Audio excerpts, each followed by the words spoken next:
Verb. Want to know where all the action is? Verb.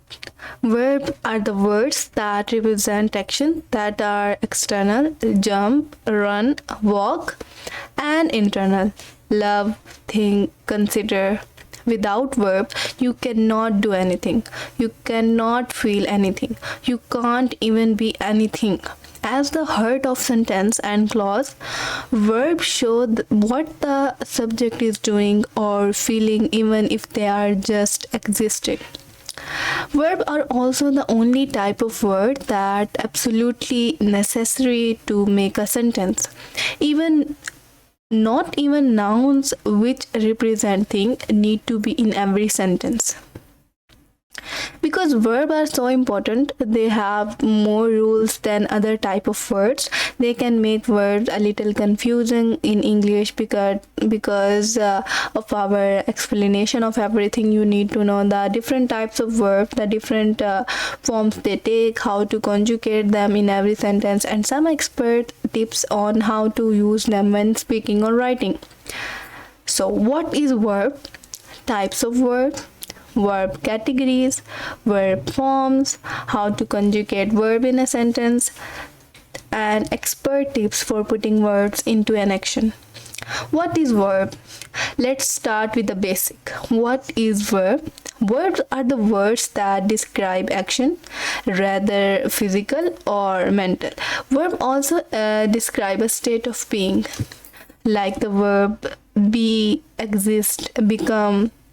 For example, Salah run across the field, kicked the ball, and scored a goal. I am the state. Some verbs also act as a helping verb to change the sentence of another verb. Likewise, these helping verbs can change a positive statement to a negative one with the word like not. She has been jogging for a month and I already feel her stamina increasing.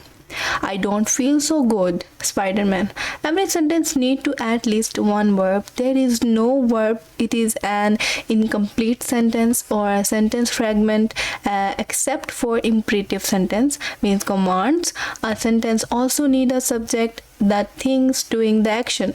Verbs are also important for change how it's conjugate, which we explain. This is especially true for the most verb be. Types of verb. Dynamic verb means action verbs. Most verbs describe a physical action or activity, something external that can be seen or heard. These verbs are formal, known as dynamic verb, but can also be called action or event verb. Example: walk, laugh, swim, play, eat, drink, sing, dance, talk, say. There are a lot of actions that take place in our minds and feelings which are not external. Verbs that describe mental or internal actions are still dynamic verbs, but they are not always so obvious. These include process verbs which describe the action of transition. For example, consider, guess, change, grow, live, endure, success, and fail. Stative verbs. Stative verbs mean the state of being. The opposite of dynamic verb or action is stative verb of being. Stative verbs describe a subject state or feeling, include things that they like or they don't like. For example, want, need, prefer, love, hate, like, dislike, seem, understand, know, believe, involve, and realize. One of the most important part of stative verb is that you can use them in the continuous tense. Stative verb stick to the simple tense or occasionally use the perfect. The trouble is that some verb can be dynamic or stative depending on the specific means how they used. These include the most popular verb be. Let's take a deeper look at these. Verb that can be dynamic or stative.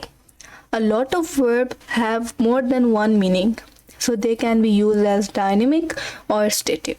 These include perception words see, hear, taste, smell, feel. When preposition verbs are used as involuntary actions such as passive or unintentional action, they are stative.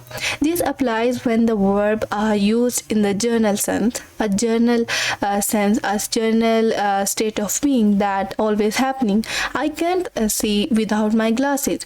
Cake still tastes great even if it's not your birthday. When those same verb are used for voluntary action as specific, deliberate, and temporary events, they are dynamic. Among other things, it means that they can be used in the continuous tense. I haven't still seeing well since I lost my glasses. We are tasting cake for the wedding all afternoon. Likewise, some preposition verbs have alternative meaning, especially if they are part of expression or phrasal verb. Often this means they can act as a dynamic verb. Other verbs like think, have, and above all be follow the same voluntary and involuntary rules as a preposition verb. Depending on how they are used, they can be either dynamic or stative. I think toads are better than frogs. Stative. Express an opinion or feeling always there. Involuntary. All morning I was thinking about how toads are better than frogs. Dynamic. Express the temporary action of thinking. Voluntary. I have a 10-year-old dog. Stative. Express permanent ownership. Involuntary. I am having a party for my dog's 11th birthday. Dynamic. Used as a part of phrase. Voluntary. He is nice to everyone. Stative. Expression an ongoing state or personality trait. Involuntary. He was just being nice to everyone to get a promotion. Dynamic. Express a temporary intentional state. Voluntary. And next one is auxiliary verbs, means helping verb. Auxiliary verbs or helping verbs are used in English to change another verb, tense, voice, or mood. When auxiliary verbs are used, they always a main verb that represent the main action. However, the auxiliary verb must still be conjugated correctly. The main auxiliary verbs are be, have, and do. We explain how they use specifically for conjugating, but there are few examples. For example, I have eaten sushi many times before. Tense. That piece of sushi was eaten by me. Voice. Did you eat my sushi? Mood. Auxiliary verb modals. Some auxiliary verbs are added to another verb to show possibility, capability. Auxiliary verbs, modal auxiliary verbs are not the main verb, but they do change its meaning slightly. Some common examples are can, may, could, should, would, must, ought, and might. I could swim across the English Channel, but should I do it? She must be the strongest person on the team and might be the strongest person in the region. Phrasal verb. Phrasal verbs are the phrases that act as individual verbs, often combine two or more words and change their meaning. The verb get, for example, become many different phrasal verbs when combined with different preposition. When the bus stop, passenger get out on the sidewalk. After losing his job, he getting by on savings. The most important thing to remember about phrasal verbs is that they act as a single verb, so you can still use them with other words and preposition. However, when you conjugate a phrasal verb, only you conjugate the part of the phrase that actually a verb, like get.